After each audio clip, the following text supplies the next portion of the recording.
What?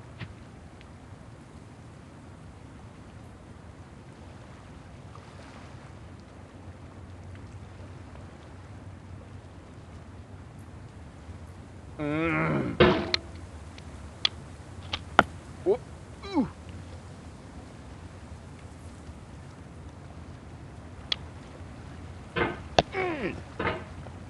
There's no feeling more intense than starting over.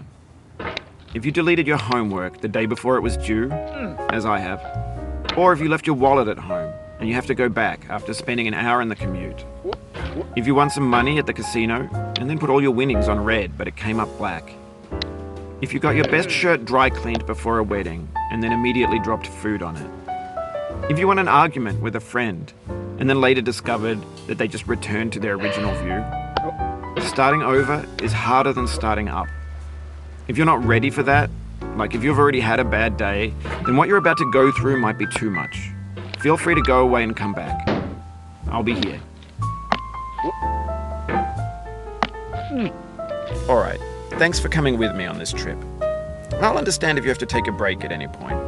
Just find a safe place to stop and quit the game.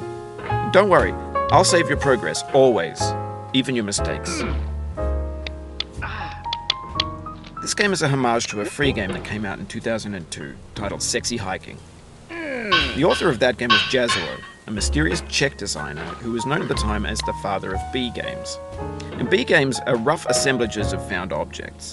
Designers slap them together very quickly and freely, and they're often too rough and unfriendly to gain much of a following. They're built more for the joy of building them than as polished products. In a certain way, Sexy Hiking is the perfect embodiment of a B game. It's built almost entirely out of found and recycled parts, and it's one of the most unusual and unfriendly games of its time.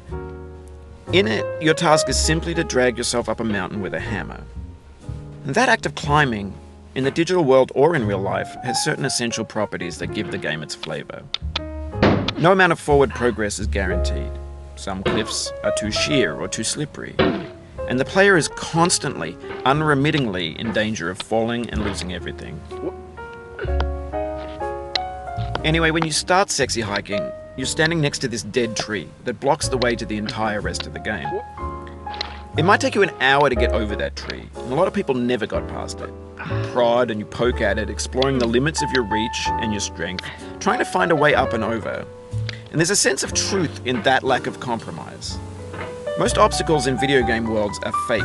You can be completely confident in your ability to get through them once you have the correct method or the correct equipment or just by spending enough time. In that sense, every pixelated obstacle in Sexy Hiking is real.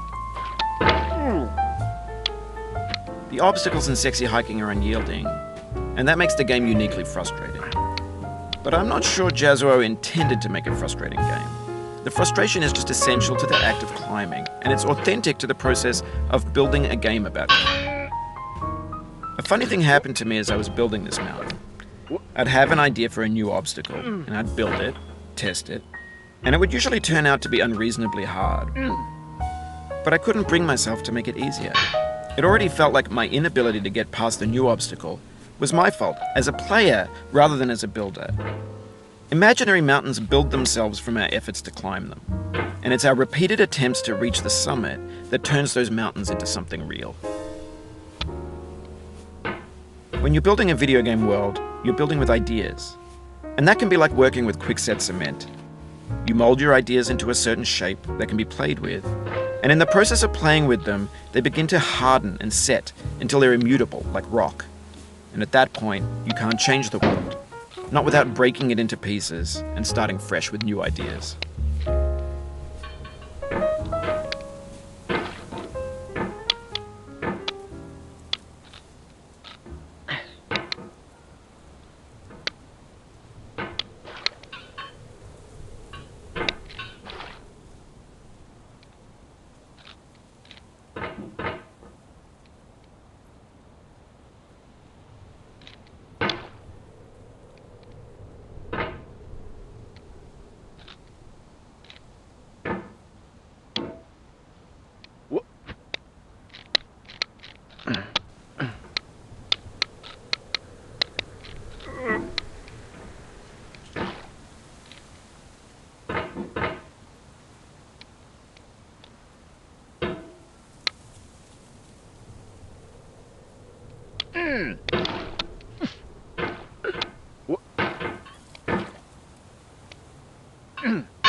You've done this part before. You know it's possible. Just do what you did the first time.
For years now, people have been predicting that games would soon be made out of prefabricated objects, bought in a store and assembled into a world. And for the most part, that hasn't happened, because the objects in the stores are trash. I don't mean they look bad or that they're badly made, although a lot of them are. I mean they're trash in the way that food becomes trash as soon as you put it in the sink. Things are made to be consumed and used in a certain context, and once the moment is gone, they transform into garbage. In the context of technology, those moments pass by in seconds. Over time, we've poured more and more refuse into this vast digital landfill that we call the internet. It now vastly outnumbers and outweighs the things that are fresh and untainted and unused. When everything around us is cultural trash, trash becomes the new medium, the lingua franca of the digital age. And you can build culture out of trash, but only trash culture. Be games, be movies, be music, be philosophy. Maybe this is what digital culture is. A monstrous mountain of trash, the ash heap of creativity's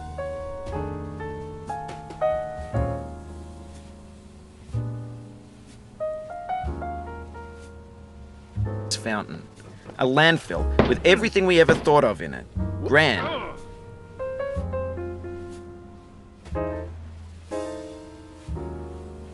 Infinite and unsorted.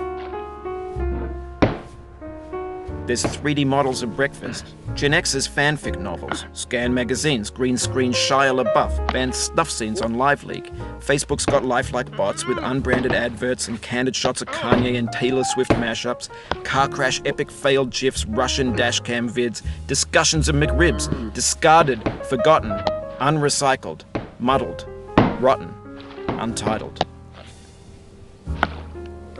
Everything's fresh for about 6 seconds, until some newer thing beckons, and we hit refresh. And there's years of persevering, disappearing into the pile, out of style, out of sight. In this context, it's tempting to make friendly content that's gentle, that lets you churn through it but not earn it. Why make something demanding if it just gets piled up in the landfill, filed in with the bland things?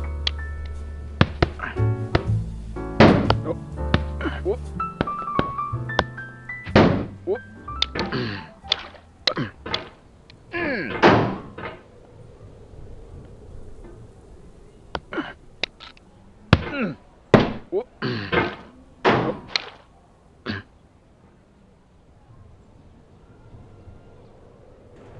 Whoop.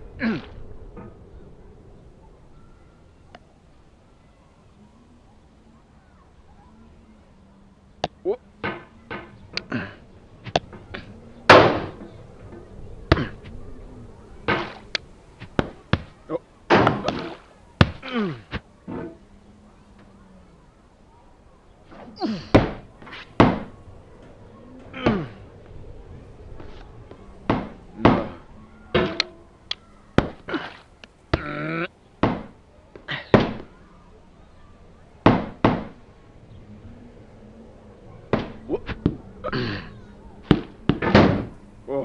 Oh, you just lost a lot of progress.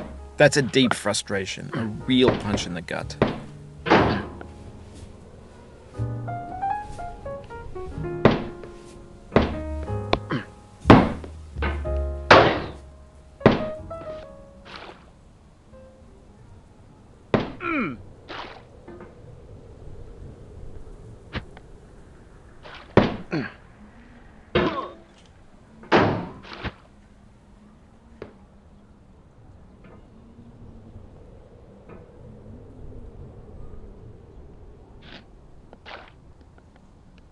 Whoop.